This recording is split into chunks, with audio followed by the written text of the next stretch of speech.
மோசமா இருக்குது நிதி நிலைமை, மட்டமா இருக்குது. இப்ப இருக்கிற நிலைமை பார்த்தா அதெல்லாம் பாதாளத்துக்கு இருக்குது. ஐயோ இது எவ்வளவு பரிதாபமா இருக்குதுன்னா, இந்த நிதிநிலையை வைத்துக் கொண்டே கையெழுத்து போடுவேன். இந்த வாக்குறுதிகள் ஒரு 6-7 வாக்குறுதிகள் சொன்னீங்களே, அதெல்லாம் எப்படி சொன்னீங்க? மாதம் 1000 ரூபாய் மகளிர் உரிமை தொகை ஸ்டாலின் எப்போ போட்டாரு? 2 வருஷம் கழிச்சு தான். 2 வருஷம் ஆச்சு இல்ல? சரி, அந்த நிதி நிலைமை சரி செஞ்சுதானே ஒரு விஷயத்தை செய்ய முடியுது. அப்ப புதிய அரசுக்கு தேவைப்படல. பதவியா இருக்கும்போது கஜனாவை தொடச்சு வச்சுட்டு போயிருக்கப்பன்னு சொன்னாரா? எடப்பாடி ஆட்சி விட்டு போகும்போது 5 லட்சம் கோடி கடன் இருந்துச்சு. அதுக்கு ஒரு வெள்ளை அறிக்கை திமுக வந்தவொடனே வெளியிட்டாங்கல்ல. சார் நான் வெள்ளை அறிக்கையை குறை சொல்லவே இல்லையே. நீங்க என்ன அந்த 5 லட்சம் கோடின்றது டபுள் மடங்கா 10 லட்சம் கோடி ஆயிருக்கேன்றது தான் நாட்டுடைய பொருளாதாரம். 15 லட்சம் கோடி கூடி இருக்குது. திமுக செயல்படுத்திய திட்டங்களை குறை சொல்வதுன்னு நோக்கம் இல்ல, அதெல்லாம் சரியாதான் செஞ்சுட்டாங்கல்ல. சரி, அப்ப இந்த கொஸ்டின் கேட்க நல்ல திட்டங்களை நாங்கள் குறை சொல்லல. நான் என்ன கேட்கிறேன், நான் வளர்ச்சியை பத்தி ஏன் பேசுறேன்? நல்லது வரதான் எனக்கு, கெட்டது வரலாம் திமுக. ஒன்றிய அரசால் நாம் புறக்கணிக்கப்பட்டது ஒரு காரணம் பேசுறதுக்கு தெம்பு இருக்குதா விஜய் அரசுக்கு? 6 தொகுதிகளுக்கு இடைத்தேர்தல் வரப்போகுது. 9ன்னு வச்சுக்கோமா, 10 கூட வச்சுக்கலாம். 10 சோஃபா சீட்டிங் எக்ஸ்பேண்ட் ஆகிட்டே போகுது. நீங்க தான் தாவேகாவுடைய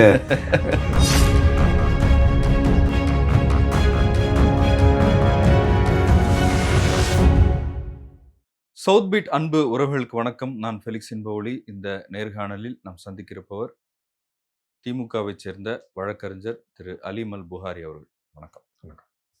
தமிழ்நாட்டின் நிதி நிலைமை குறித்து நிதியமைச்சர் மரிய வில்சன் ஒரு வெள்ளை அறிக்கை வெளியிட்டிருக்கிறாரு. கடந்த ஆட்சிகளிலும் இது நடந்திருக்கு, இந்த மாதிரி வெள்ளை அறிக்கையை வெளியிடுறது.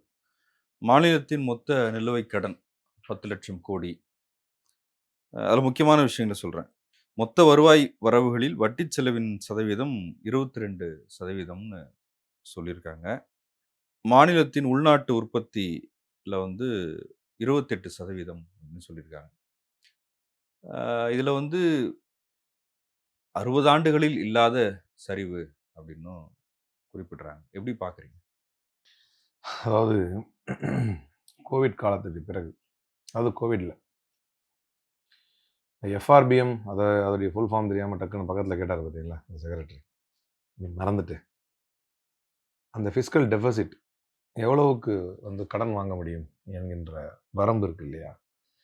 டெக்னிக்கலாக சொல்லணும் அப்படின்னு சொன்னால் 2020 to 2021 கோவிட் டைம் அந்த வரம்பு யூஸ்வலாக நீங்கள் அவரே பேசி பார்த்துருப்பீங்க 3%. அதை வேறு ஏதாவது நீங்கள் ரிஃபார்ம்ஸ் பண்ணுறீங்க, எலக்ட்ரிசிட்டியில் ஒரு ரிஃபார்ம் பண்ணுறீங்க, ஏதாவது பண்ணுறீங்க ஒரு ஸ்டேட்லன்னா ஒரு 0.5 கூட்டிக்கலாம். 3.5 வரைக்கும் ஒன்றிய அரசு அனுமதிக்கும். ஆனால் கோவிட் காலத்தில் கடன் வாங்குவதற்கான அந்த ஃபிஸ்கல் டெபிசிட்னுடைய அளவு தமிழ்நாட்டிலே 5% உயர்த்தப்பட்டது. அப்போ கடன் உயரும் பொழுது ஆட்டோமேட்டிக்காக வட்டியும் உயரும். இதுதானே யதார்த்தம். இது வரைக்கும் இல்லாத அளவுன்னா ஒன்று. 2021 22 அது 4.5 ஆச்சு. 2022 23 அது 4% ஆச்சு. நீங்கள் இவங்க சொல்கிறது என்னமோ புதுசாக. நான் என்ன கேட்குறேன்னா, இதே மரிய வில்சன் நேர்மையான ஒரு அமைச்சர் என்று சொன்னால் கடனை பற்றியும் வட்டியை பற்றியும் பேசினார்ல, அதன் மூலமாக தமிழகம் அடைந்திருக்கும் வளர்ச்சியை பற்றி பேசினாரா? இவர் பேசலை. ஆனால் இவருடைய தலைவர் பேசினார். எங்கே போய் பேசினார்? நிதி ஆயோக்கில் போய் பேசினார். இந்தியாவிலேயே பெரிய கடனாளி யார் சார் சொல்லுங்கள் நீங்கள்? இந்தியாவிலேயே ஒரு தனிநபர் பெரிய கடன்காரனாக இருக்காருன்னா அவர் யார்? இல்லை, அவ்வளோ கஷ்டம்லாம் இல்லை, அதானி. அப்போ அவர் ஒன்றுக்கு இல்லாத லாய்க்கு இல்லாதவர் முடிவு பண்ணிடலாமா? அவ்வளவு முதல்ல அவருக்கு எதுக்கு கடன் தராங்க? அவ்வளோ கடனை இல்லை. இப்போ 28% அப்படின்றது அதிகமா கம்மியா? இப்போ ஒன்றிய அரசு விதிக்கப்பட்ட வரம்புக்கு உட்பட்டது தான் சார். நீங்கள் அதிகமானா நான் அதுதான் அந்த கேள்வி கேட்டேன். நீங்கள் அந்த கேள்விக்கு பதில் சொல்லாமல் அந்த கேள்விக்கு போகிறதே நியாயம் இல்லை. ஏன்னா நீங்கள் அதிகப்படியான கடன் என்பது அது உங்கள் பர்ஃபார்மன்ஸ் பேஸ் தான். இலகுவாக புரியணும்னா, ஏன்னா இன்றைக்கி ஒரு ரீலுக்கும் மீமுக்கும் ஆட்சி நடந்துகிட்டு இருக்கிற காலகட்டம் இது. இதுக்கு நான் ரொம்ப டெக்னிக்கலாக போகிறத விட இலகுவாக சொன்னால் தான் அது சிம்பிளாக முடிஞ்சிடும். உங்களுடைய கடனுக்கான தகுதி உயர்த்தப்படுவது உங்களுடைய பர்ஃபார்மன்ஸ் அதிகமாக இருக்க போய் தான். சரி, அப்போ இவ்வளோ சொல்கிறீங்களே, இதற்கு முன்னார் டெப்ட் 5 லட்சத்துலேருந்து 10 லட்சம் கோடி போயிருச்சு அப்படின்னா, நம்முடைய எக்கானமி 20 லட்சத்துலேருந்து 35 லட்சம் போயிருச்சு. அதை பற்றி பேசுகிறாரா? 15 லட்சம் கோடி கூடி இருக்குது நம்முடைய பொருளாதாரம். அதனால்தான் நெஞ்சை நிமிர்த்தி கொண்டு உங்கள் தலைவர் இந்த வளர்ச்சிக்கு இவருக்கு எந்த சம்மந்தமும் கிடையாது, நல்லது அவர் பேசுவார், கெட்டது இவர் பேசுவாரா? நித்தி ஆயோக்ல போயிட்டு இந்தியாவுடைய 2வது பெரிய பொருளாதாரம் அப்படின்னாரு. என்ன முகத்தை வச்சுட்டு பேசுறாரு அது அவரு? அவருக்கு என்ன தார்மீக தமிழ்நாடு வைத்திருக்கக்கூடிய கடனை பற்றி பேசும் பொழுது இது திமுக அரசு செய்தது என்று சொல்லுங்கள், அதை ஏத்துக்கிறோம்னு வச்சுக்கங்களேன். நிதி ஆயோக்ல போய் இந்தியாவுடைய 2ஆம் பெரிய பொருளாதாரம் தப்பா எடுத்துக்காங்க, இதுக்கு நான் பொறுப்பு இல்ல, இதுக்கு திமுக தான் பொறுப்புன்னு சொல்லிருக்கணுமா இல்லையா? இல்ல அது உண்மைனா இது உண்மை தானே சார். அப்ப அதை சொல்றவங்க இதையும் சொல்லணும்ல. இதை ஏன் அவங்க சொல்லல நிதி ஆயோக்? இதுல ஏன் சொல்லல? நிதி ஆயோக்ல சொல்ல முடியாதுன்னு சொல்லிக்கலாம். ஏன்னா அது வந்து தமிழ்நாடு பெருமை பேசிட்டு சப்ஜெக்டுக்குள்ள போகக்கூடிய நேரம். அந்த இடத்துல அவங்க திமுக இவங்களுமே பேசிடக்கூடாது. வெள்ளை அறிக்கை இதை பேச வேண்டிய வேலை இல்லை. ஆனால் ஒரு மாநிலத்தை மையப்படுத்தி வெள்ளை அறிக்கைனா சார், நீங்க முகத்தை சுருக்கிறதுனால சொல்றேன், சுருக்கி ஒரு கொஸ்டின் கேட்கறேன் இல்ல, ஒரு கொஸ்டின் கேட்க வர்ற மூடுக்கு வரதுனால சொல்றேன். என்ன சொல்ல வர்றேன்னா, நீங்க ஸ்டாட்டிஸ்டிக்ஸ் சொல்லிருங்க, கடன் இவ்வளோ இப்படி இருக்கு இப்படி இருக்கு இப்படி இருக்குன்னா மக்கள் புரிஞ்சுக்குவாங்க. அதான் வெள்ளை அறிக்கை. வெள்ளை அறிக்கையோட மீனிங் என்னன்னா, நீங்க யாரையும் பிளேம் பண்ண வேண்டியது இல்லை, இருக்கிறத ஓபன் பண்ணி காட்டிடுவீங்க. இதுதான் யாரையும் பிளேம் பண்ணலன்னு சொல்றாங்க. அதுல பண்ணாங்களே, தாங்க முடியாத ஒஸ்ட் பெர்ஃபார்மன்ஸ் அப்படிலாம் சொன்ன அந்த வார்த்தை என்னது? திமுக செயல்படுத்திய திட்டங்களை குறை சொல்வதுன்னு நோக்கம் இல்ல, அதெல்லாம் சரியாதான் செஞ்சுட்டாங்களே. சரி, அப்ப என்னதான் கொஸ்டின் கேட்க நல்ல திட்டங்களை நாங்கள் வந்து குறை சொல்லல. நான் என்ன கேட்கறேன்னா, வளர்ச்சியை பத்தி ஏன் பேசல? நீங்க பேசலனால அது வெள்ளை அறிக்கை இல்லையே. இப்ப நான் என்ன கேட்கறேன்னா, இப்ப அதானி இருக்காரு, இப்ப நான் இருக்கிறேன் சார், எனக்கும் கடன் இருக்கு சார், பேங்க்ல கடன் இருக்கு, இவ்வளவு எனக்கு கோடி கணக்குல கடன் இருக்கு வச்சுக்கீங்களா. என் கடன் எல்லாம் உங்கள்கிட்ட தூக்கி காட்டுறேன், என்னை பத்தி நீங்க என்ன பார்ப்பீங்க, என்ன நினைப்பீங்க என்னை பத்தி? கூடவே என்னுடைய பிசினஸ், என்னுடைய டேர்ன் ஓவர்லாம் காட்டினா தானே நீங்க பிசினஸ் மேன் நினைப்பீங்க. அப்ப இது வெறும் கடனை மட்டும் சொல்லிவிட்டு அதன் மூலம் இந்த மாநிலம் சாதித்த 15 லட்சம் கோடி வித்தியாசம், 20 லட்சம் கோடியில இருந்து 35 லட்சம் கோடிக்கு எக்கானமி டெவலப் ஆயிருக்குது அப்படின்னு சொன்னா, இந்த 15 லட்சம் கோடி சாதனையை வந்து நீங்க பேசாம போடுறது எந்த விதத்துல நியாயம்? எடப்பாடி ஆட்சி விட்டு போகும்போது 5 லட்சம் கோடி கடன் இருந்துச்சு. அதுக்கு ஒரு வெள்ளை அறிக்கை திமுக வந்தவொடனே வெளியிட்டாங்கல்ல சார். நான் வெள்ளை அறிக்கையை குறை சொல்லவே இல்லையே. நீங்க அந்த 5 லட்சம் கோடின்றது டபுள் மடங்கா 10 லட்சம் கோடி ஆயிருக்கேன்றதுதான் நாட்டுடைய பொருளாதாரம். 15 லட்சம் கோடி கூடி இருக்குது. இதுக்கு தான் ஸ்டார்டிங்ல பதில் சொல்லிட்டேன். நீங்க திரும்ப அங்கிருந்தே வர்றீங்க. சரி, இது கூட கூட கூடிக்கிட்டு தான் போவோம். இப்ப 5 வருஷத்துல டபுள் மடங்கு ஆகிருக்குன்றது வந்து 5 வருஷத்துல வளர்ச்சி டபுள் மடங்கு ஆயிருக்கு. இரட்டை இலக்க எண்ணிக்கை அடைஞ்சிருக்கிறோமே. கோவிட்ல இருந்து தாண்டி வந்து எடப்பாடி காலத்துல டிப்பான பொருளாதாரத்தை அவரு கோவிடுக்கு முன்னாடி டிப் ஆயிருச்சு. ஆக்சுவலா அதுதான் முக்கியமான கவனிக்க வேண்டிய. எடப்பாடி காலகட்டத்தில் கோவிடுக்கு முன்னாடி டிப் ஆயிருச்சு. நீங்க அந்த ஸ்டாட்டிஸ்டிக்ஸ் முதல்ல அப்ப வெளியிட்டார் இல்லையா, அந்த ஸ்டாட்டிஸ்டிக்ஸ் வெளியிட்டார் பாருங்க, 2019, 20, 21 எப்படி இருந்தது அப்படின்னு சொல்லி. அந்த ஸ்டாட்டிஸ்டிக்ஸ்ல 20 டிப் ஆயிருச்சு, 21ல அதிகமா டிப் ஆச்சு. பட் நம்ம அதுக்கப்புறம் நம்ம வந்து இன்னும் அதிகமா உயர்த்திட்டோம். 2 இலக்க பொருளாதாரத்தை எப்படி எட்டணும் அப்படின்னு சொன்னா இது அனைத்தின் மூலமா தான் எட்டணும். இப்போ உங்களுக்கு அழகா இன்ட்ரீம் பட்ஜெட் அழகா சொல்லிட்டாரு. இப்போ இன்னைக்கு பிரஸ் மீட்ல சொன்னாரு தங்கம் திணறு சார், என்ன சொன்னாரு, நீங்க இன்ட்ரீம் பட்ஜெட் போடுவீங்கல்ல, அப்ப நீங்க கம்பேர் பண்ணி காட்டுங்க, ஒத்துக்கிறேன். அதுதான் நியாயமானது. இந்த வெள்ளரிக்கையின் மூலமாக நான் எதுக்கு இப்ப நீங்க சொல்றது, நீங்களும் பண்ணீங்களே அந்த கொஸ்டின் வந்தீங்க, நீங்களும் பண்ணீங்களா அவங்களும் பண்ணாங்க. இங்க ஒரு வித்தியாசம் இருக்கு. அவர்கள் செய்த வெள்ளரிக்கை இப்ப எதற்காக இதை வெளியிடுகிறார்கள் என்றால், ஏற்கனவே செய்த திட்டங்களை வேண்டுமானாலும் தொடரலாம். என்ன சொல்ல வர்றீங்க? நான் அதுதான் ஒரு உதாரணம் சொல்றேன் பாருங்க. இந்த படம் பாத்தீங்களா, நான் பொல்லாதவன் படம், தனுஷ் பொல்லாதவன். அதுல வந்து ஒரு பைக் காணாம போயிடும். அவ போயிட்டு சேத்தன் தான் அவங்க மேனேஜரா இருப்பார், அவர்கிட்ட போய் சொல்லுவார், for your kind of job ஒன்று இழுப்பார். அப்போ உடனே சொல்லுவார், இப்ப என்ன சார் வேலை இல்லைன்றீங்க அதானே, அந்த மாதிரி இப்ப என்ன இந்த 2000 தர முடியாது பெண்களுக்கு அதானே. இல்ல அப்படி சொல்லி அவங்க என்ன சொல்றாங்க சொல்லுங்க. இல்ல அது அவங்க அப்படி சொல்லி இருக்கின்ற திட்டங்கள் தொடரும் என்ன அர்த்தம்? புதுசா எங்களால் எந்த திட்டத்தை கொண்டு வர முடியாதுன்னு அர்த்தம். இல்ல இருக்கின்ற திட்டங்கள் தொடரும். புதுசா நாங்க சொல்லியிருக்கிறது வராதுன்னு அவங்க சொல்லல. வர வாய்ப்பு இருக்கு. நீங்க உடனே ஒரு கேட்ட இருக்கின்ற திட்டங்கள் தான் தொடரும்னு என்ன அர்த்தம்? திமுக கொண்டு வந்தாங்க அப்படின்றதுக்காக அது நிறுத்த போறது இல்ல. அந்த திட்டங்கள் தொடரும். தாவேகா சொன்ன திட்டங்களும் தொடர வாய்ப்பு இருக்குன்னு பொருள் அதுக்கு. சரி, ஓகே. கஜானாவை தொடச்சு வச்சுட்டு போயிருக்கிறப்ப என்ன மீனிங்? இப்ப இங்கே விட்டுருங்க, நீங்க கஜானாவை தொடச்சு வச்சுட்டு போயிருக்கப்ப என்ன மீனிங்? முதல்வருடைய நோக்கம் அங்கேயே தெரிஞ்சிருச்சுல, பதவி உறுப்பினாலேயே கஜானாவை தொடச்சு வச்சுட்டு போயிருக்கப்ப அப்படின்னா மீனிங் என்ன? நீங்க இப்படிதான் சட்டமன்றத்துல உதயநிதியும் கேள்வி கேட்டாரு. இந்த 15ஆம் தேதி மகளிர் உரிமை தொகை வருமானு வந்துச்சு இல்ல? கேட்டதுனால வந்துச்சு. முடியாதுன்றதான் அவர் சொன்னாரு சார். இளந்தலைவர் கேட்டதை விடுங்க, தலைவர் என்ன கேட்டாரு, கொடுக்கறதுக்கு மனசும் செய்யறதுக்கு எண்ணம் இருந்தா போதும் செய்ய முடியும் அப்படின்னு இடித்து வைத்த பிறகுதான் வந்துச்சு. வர வைக்க அதைத்தானே சொல்லிட்டு இருக்கிறேன். டெக்னிக்கலி என்ன சொல்றது, சிம்பாலிக்கலி நீங்க சிஎம்மா இருக்கலாம், டெக்னிக்கலி நாங்க தான் சிஎம்மா இருக்கிறோம் இப்போ வரைக்கும். அப்படிதான் புரிஞ்சுக்க முடியுது. நாங்க தானே உங்களை ஆட்டி வைக்கிறோம், உங்களுடைய அரசையே நாங்க தான் செயல்பட வைக்கிறோம். உங்களுக்கு மின்துறையில இருந்து எல்லாத்துக்கும் செந்தில் பாலாஜி ஐடியா கொடுக்க வேண்டியதா இருக்குது. இப்ப நீங்க குற்றம் குறை சொல்லல, ஜஸ்ட் வெளியிடுறாங்கன்றீங்க. இங்க லீக்கேஜ் இருக்குங்கிறாங்க, அதுக்கு மீனிங் என்ன?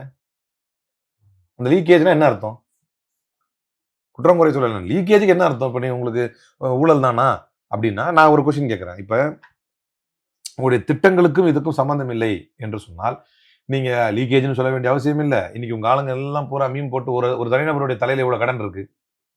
இப்படி பேசினாங்களா இதுக்கு முன்னால வெள்ளை அறிக்கையில? ஒரு தனிநபருடைய தலையில இவ்வளவு கடன் இருக்கு அப்படின்னு. இப்படி மக்களை பயமுறுத்தி மக்களை திசை திருப்புவதற்கான நோக்கமே இனி இவர்களால் எந்த திட்டமும் நிறைவேற்ற முடியாது என்பதற்கான சாக்குப்போக்கு தான் இது.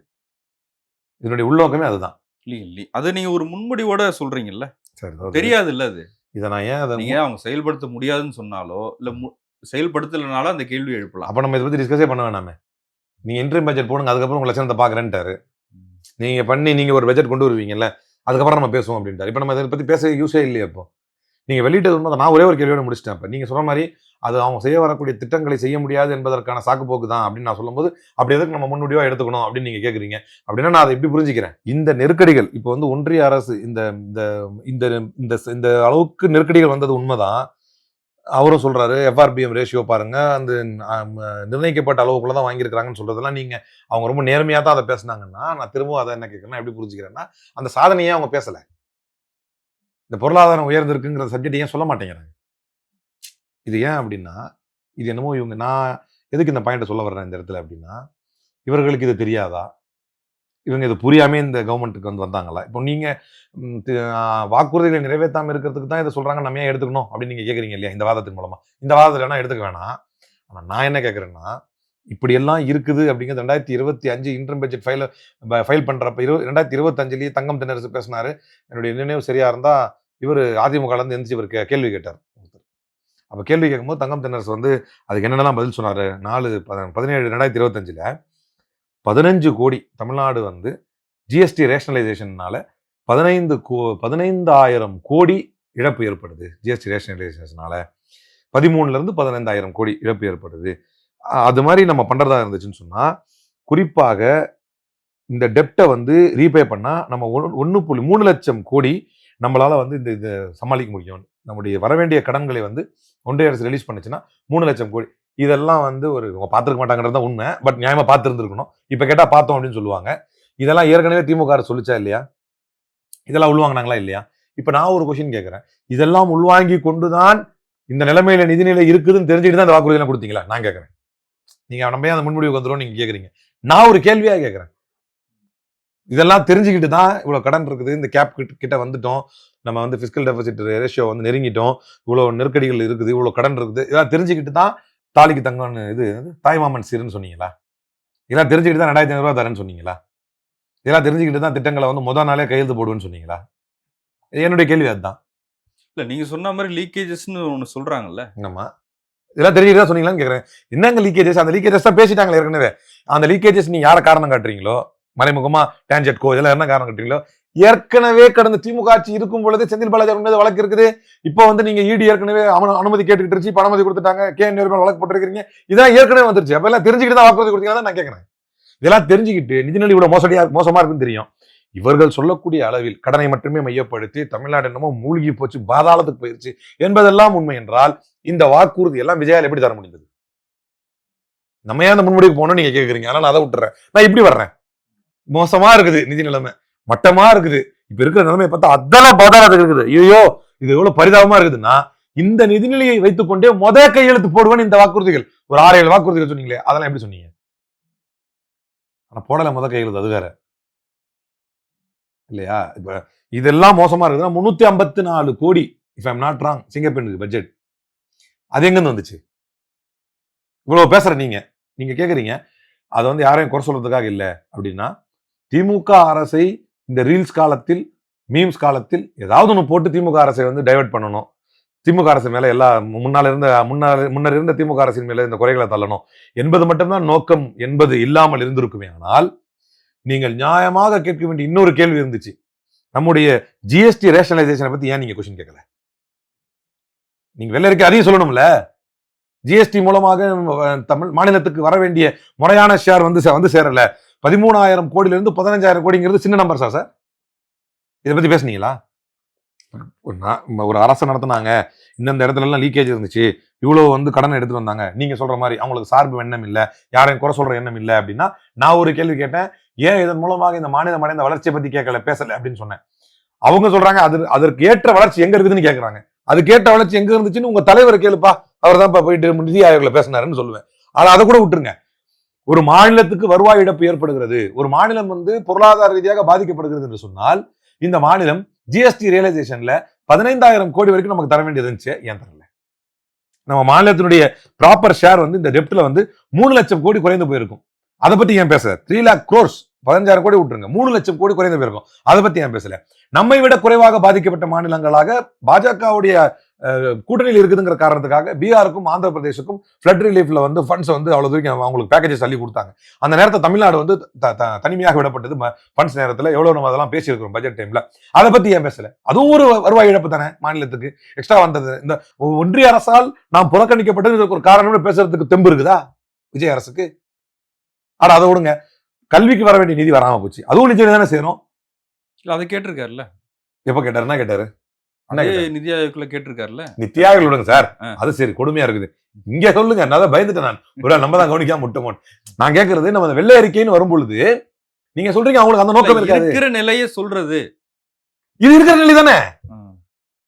இருக்கிற நிலை எப்படி சொல்றீங்க? நீங்க சொல்ற மாதிரி இப்ப புதிய நலத்திட்டங்களுக்கான நிதி ஆதாரம் நிர்வாக சீர்திருத்தங்கள் மூலமாக உருவாக்கப்படும் அப்படின்னு சொல்றாங்க. வந்துருச்சு அந்த பாயிண்ட். நீங்க தான் இது சொல்லல. நானே யோசிக்கிறேன், சொன்னாரு அப்படின்னு. நீ உங்க கான்பிடன்ஸ் பார்த்து நான் விட்டுட்டேன். அப்ப என்னன்னா, இனிமே நாங்க சரி செஞ்சு பண்ணுவோம். கரெக்டா? சரி. இப்ப அங்கதான் கொஸ்டின் வருது. இனிமே நாங்க சரி செஞ்சு பண்ணுவோம். அப்ப இப்ப இருக்கிற ஸ்டேட்டஸ்ல பண்ண முடியாது. இப்ப இருக்கிற ஸ்டேட்டஸ் எப்ப தெரியும் உங்களுக்கு? இப்ப நீங்க வந்ததான் தெரியுமா? இதெல்லாம் 2025 பேசியாச்சு. இந்த கடன் எல்லாமே பட்ஜெட் டைம்லயே பேசியாச்சு. நீங்க ஒரு 3-4 வாரத்துக்கு முன்னால பேசுனீங்கல்ல, தேர்தல் வாக்குறுதிகளை பேசுனீங்கல்ல, அப்பவே உங்களுக்கு தெரியும் இதுதான் ஸ்டேட்டுடைய நிதி நிலைமைன்னு. இதை தெரிஞ்சுக்கிட்டு வாக்குறுதி கொடுத்தீங்கன்னா கேட்கிறேன். அப்பதான் சொல்றாங்க பாயிண்ட். ஏற்கனவே கொடுத்த வாக்குறுதி இப்ப எவனும் கேள்வி கேட்கக்கூடாதுன்னா ஒரே கோல் தான். அகைன் பிளேம் கேம் திருப்பி டிஎம்கே பக்கமா. நீங்க விஜய் அவர்களுடைய ஒவ்வொரு நடவடிக்கையும் ரொம்ப லேசாலாம் நம்ம கணக்கிட முடியல இப்ப காலகட்டங்கள்ல. நல்லவர்களாக இருந்தால் ஆட்சி செய்வதற்கு திணறியாவது, யாரிடமாவது சண்டை போட்டாவது இந்த மாநிலத்துக்கு நல்லது செஞ்சு நினைப்பாங்க. தான் தகுதியற்றவர் என்று தனக்கே தெரியும் என்பதனால் முதல் நாளே நான் தொடர்ச்சி வச்சுட்டு போயிருக்கிறப்ப அப்படின்னு ஆரம்பிக்கும் போதே தெரியும் மரிய வில்சன் இப்படித்தான் பேசுவார் என்று. அந்த பேட்டர்னை ஃபர்ஸ்ட் நாளே ஆரம்பிச்சாங்களா? ஆக்சுவலா அங்கேயே உங்க மக்கள்கிட்ட அமலப்பட்டாங்கன்றது வேற. ஏன்னா Tamil Nadu has never seen people like இந்த மாதிரியான இதை ஆட்கள், அதிகாரிகள் இது வரைக்கும் தமிழ்நாடு பார்த்ததே இல்லை. இல்லை, இப்போ நீங்க 2,500 ரூபாய் போட மாட்டாங்க அப்படின்றீங்களா? அதைத்தானே சார் அவர் சொல்றாரு. நான் சொல்றதை விடுங்க. புதிய திட்டங்கள் திமுக ஆட்சிக்கு வந்த உடனே 2021 மாதம் 1000 ரூபாய் மகளிர் உரிமை தொகை ஸ்டாலின் எப்போ போட்டாரு? 2 வருஷம் கழிச்சு தான். 2 வருஷம் ஆச்சு இல்ல? சரி, அந்த நிதி நிலைமை சரி செஞ்சுதானே ஒரு விஷயத்தை செய்ய முடியுது. அப்ப புதிய அரசுக்கு தேவைப்படும்ல. பதவியா இருக்கும்போது கஜனாவை தொடச்சி வச்சுட்டு போயிருக்கப்பன்னு சொன்னாரா? ஸ்டாலின் பதவி இருக்கும் பொழுதுதான் ஒன்றிய அரசே அனுமதி கொடுத்தது. நீங்க கடன் வாங்கக்கூடிய நிலையை 3% 5% மாத்திக்கலாம் அப்படின்னு. ஏன் பதில் சொல்லுங்க. ஏன் நீங்க சொல்லக்கூடிய அதே அடுத்த வருஷம் 2021 22 தான் 4.5% ஆக்கி வச்சது. பதில் சொல்லுங்க. ஏன்? நான் சொல்ல வேணாங்க, உண்மையிலேயே நிலைமை மோசமா இருந்தது. யாரையாவது குறை சொன்னாரா? எடப்பாடி மோசமானவர், அதனால தான் என்னுடைய திட்டத்தை நிறைவேற்ற முடியலன்னு சொன்னாரா? பொறுத்து இருந்தார், செய்தார். நீங்க என்ன வாக்குறுதி கொடுத்தீங்க? அப்படி இருந்தும் இப்போ ஒரு பாயிண்ட்டுக்கு வரேன். நீங்க இப்படி பொலிட்டிக்கலா வந்துட்டீங்க இப்போ கொஸ்டின். அப்ப நான் இன்னொரு பாயிண்ட்டுக்கு வரேன். அப்படி இருந்தும் முத கையெழுத்து அப்படின்னு சொன்னதுல ஒரு 2க்காவது கையெழுத்து போட்டார்ல, ஒரு 3க்காவது கையெழுத்து போட்டார். நீங்க எதுக்கு எத்தனை கையெழுத்து போட்டீங்க? முத கையெழுத்து ஆட்சிக்கு வந்த மறுநாளே பெண்கள் சேஃப்டி என்ஷூர் பண்ணுவோம். நேற்று ஒரு நாள்ல 12 பாலியல் பிரச்சனைகள்.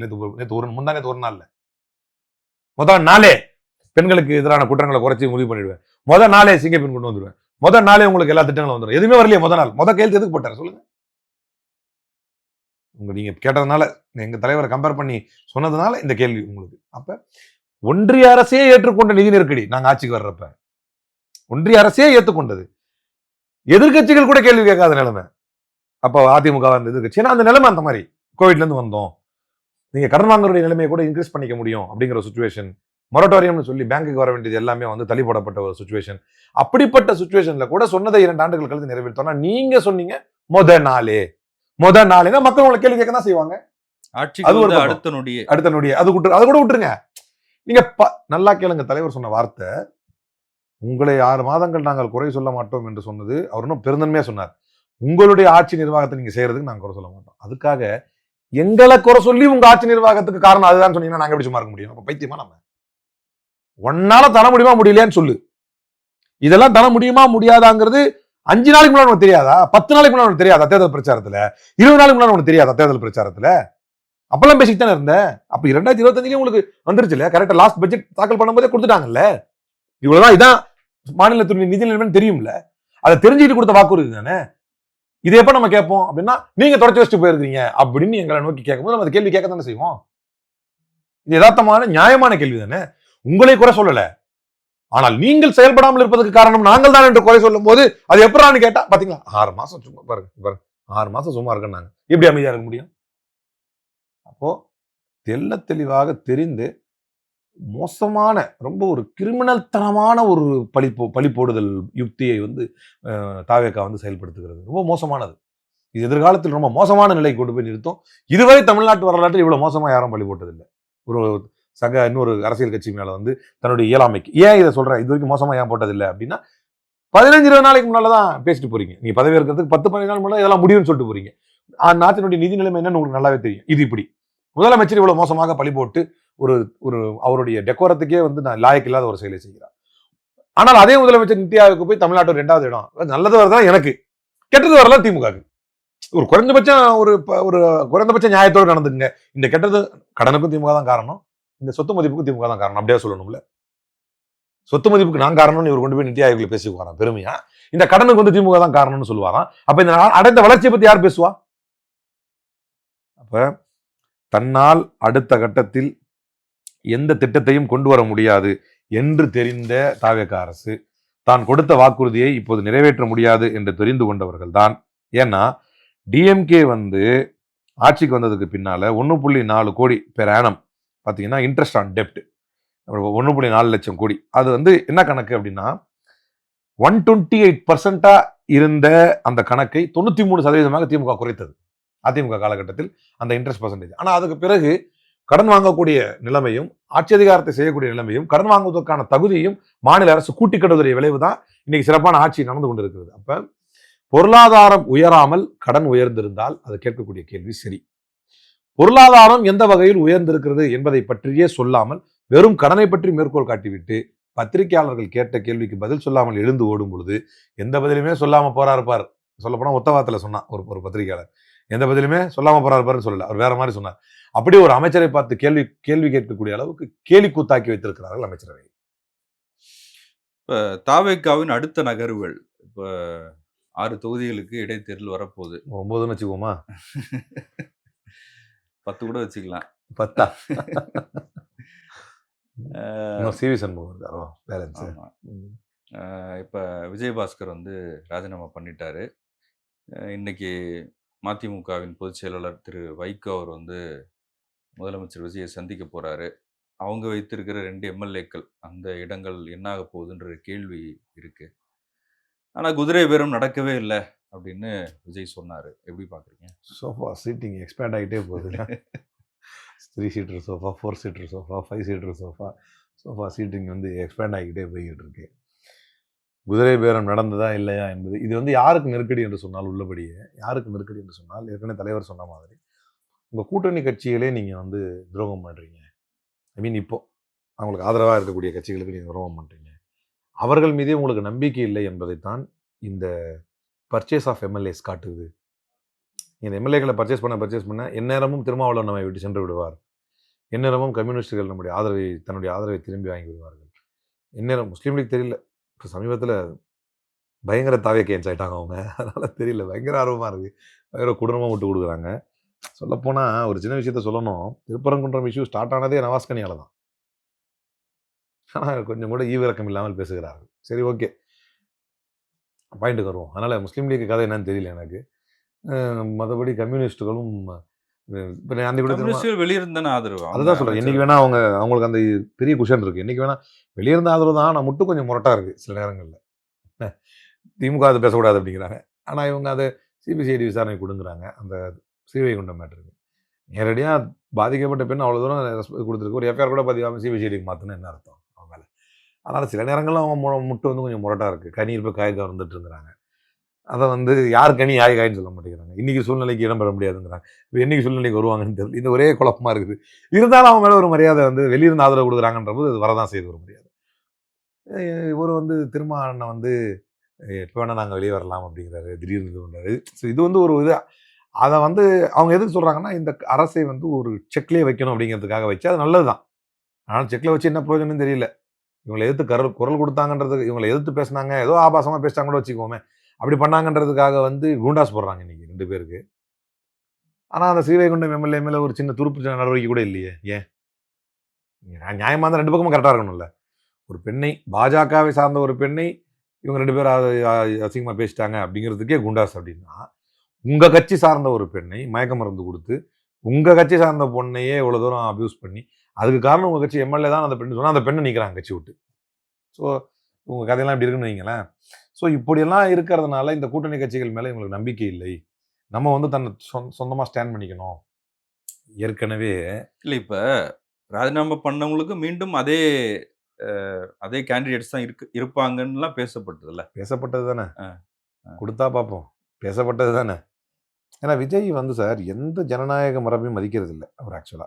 எதையுமே எந்த வாக்குறுதி மீதும் நிற்பதில்லை. எந்த ஜனநாயக மரபையும் மதிப்பதில்லை. இதுதான் உண்மை.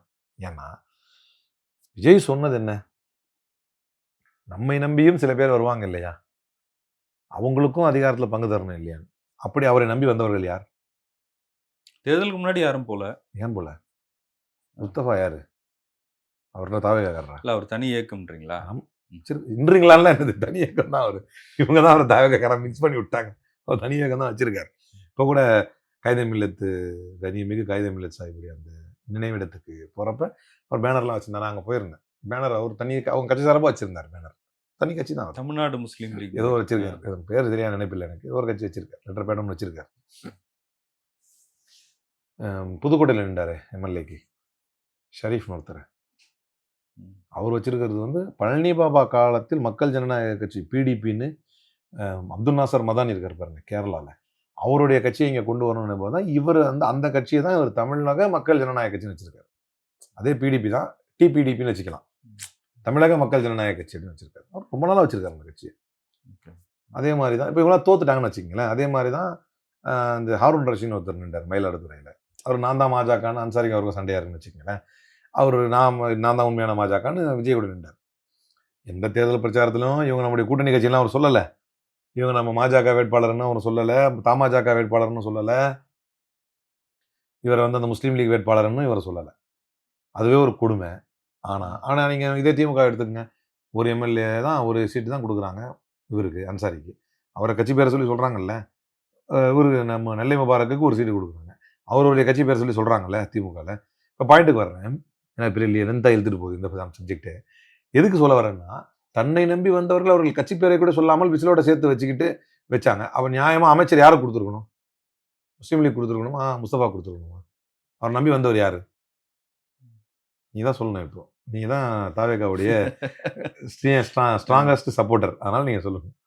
அமைச்சரை யாருக்கு கொடுத்துருக்கணும் மேடம் அவரு? முஸ்தபாவுக்கு தான் கொடுத்துருக்கணும். மாறாக சந்தர்ப்பவாதத்திற்காக முஸ்லீம் லீக் கொடுத்தாரு. ஷாஜஹானுக்கு கொடுத்தாரு. பன்னீரசு கொடுத்தாரு. ஸோ எந்த நியாய தர்மத்தையும் பார்க்காதவர் விஜய். தான் பதவியில் தக்க வைக்க வேண்டும், தான் பதவியில் வந்து நீடிக்க வேண்டும் என்றால் எந்த எல்லைக்கும் செல்வார் விஜய் என்பதை இப்போ வந்து 8 பர்ச்சேஸ் லிஸ்ட்ல இருக்கக்கூடிய மதிமுக, 8 பர்ச்சேஸ் லிஸ்ட்ல இருக்கக்கூடிய என்னது 8 பர்ச்சேஸ் 8 பர்ச்சேஸ் 8 ஒய்இடி 8 பர்ச்சேஸ் அந்த லிஸ்ட் தலைவர் சொன்ன மாதிரி நம்மலாம் ஷாப்பிங் போனால் என்ன பண்ணுவோம்? ஏதாவது பொருள் வாங்குவோம். விஜய் ஷாப்பிங் போனால் அதிமுக கட்சி எம்எல்ஏக்களை வாங்குவார். இப்போ அவர் மதிமுக இறங்கியிருக்கார். இந்தபடியே பெரும் ஆபத்தை சந்தித்துக் கொண்டிருக்கிறது விடுதலை சிறுத்தைகளும் முஸ்லீம் லீகும். எந்த நேரத்தில் எனக்கு மொத்தமாக அந்த பக்கம் ஏன்னா இவ்வளோ காலம் விசுவாசமா அந்த திமுகக்கே எனக்கு விசுவாசமா இல்லை அப்படின்னா எந்த காலத்தில் இந்த பக்கம் மாறுவாங்கன்னு தெரியாது. ஜாலியாக இருக்கும். முடியும். விசுவாசமா இருக்குன்றது என்ன சார் அரசியல்ல? நல்ல கேள்வி சார். முஸ்லீம் லீகை பொறுத்த வரைக்கும் இந்தியா பாகிஸ்தான் பிரிவினைக்கு பிறகு ஏன்னா முஸ்லீம் லீக் தானே பிரிவினை கேட்டு போச்சு அப்படின்னு ஜின்னா பிரிச்சுக்கிட்டு போனார். முஸ்லீம் லீக்னு பேர் வச்சுக்கிட்டே உங்களால் இயங்க முடியாது. நீங்கள் என்னதான் இந்திய யூனியன் முஸ்லீம் லீக்னு வச்சுக்கிட்டாலும் அந்த முஸ்லீம் லீக்ங்கிற பேர் வச்சுக்கிட்டே உங்களால் இயங்க முடியாது. முஸ்லீம் லீக் என்கின்ற பெயர் வைத்துக்கொண்டே இயங்க முடியாமல் இருந்த சூழ்நிலையில் தப்பி பிழைத்த மாநிலங்கள் 2 தான் முஸ்லீம் லீக். முஸ்லீம் லீக் தப்பி பிழைத்த மாநிலங்கள் 2 தான். ஒன்று கம்யூனிஸ்டுகளால் கேரளாவில்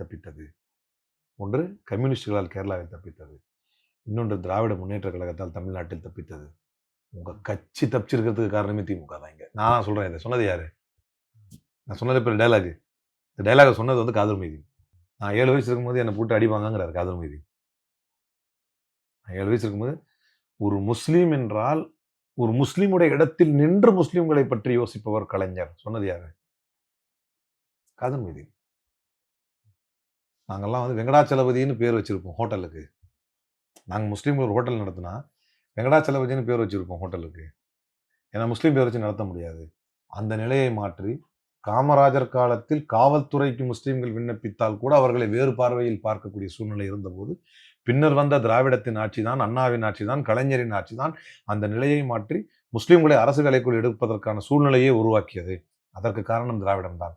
சொன்னது யாரு? முஸ்லீம் லீக் தப்பி பிழைத்ததே திமுகவால் தான். சொன்னது யார்? நீங்க தானே. ஏன் சார் நீங்க சொல்லுங்க, இப்படி ஒரு சூழ்நிலையை உங்களை காப்பாற்றி இருந்தா நீங்க விசுவாசமா இருக்க மாட்டீங்க? ஒருத்தவங்களுக்கு உங்களுக்கு சும்மாலாம் விசுவாசமா இருக்க சொல்லல.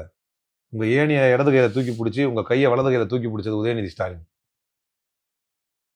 கொஞ்சம் கூட கூச்சம் இல்லைல்ல? ஜெயிச்ச பிறகு அப்படியே அதை உதவி தள்ளிட்டு இன்னொரு இடத்துக்கு போயிட்டு சரி ஆராசா பேசிட்டாருங்கிறாங்க. என்ன சார் கூத்து இது?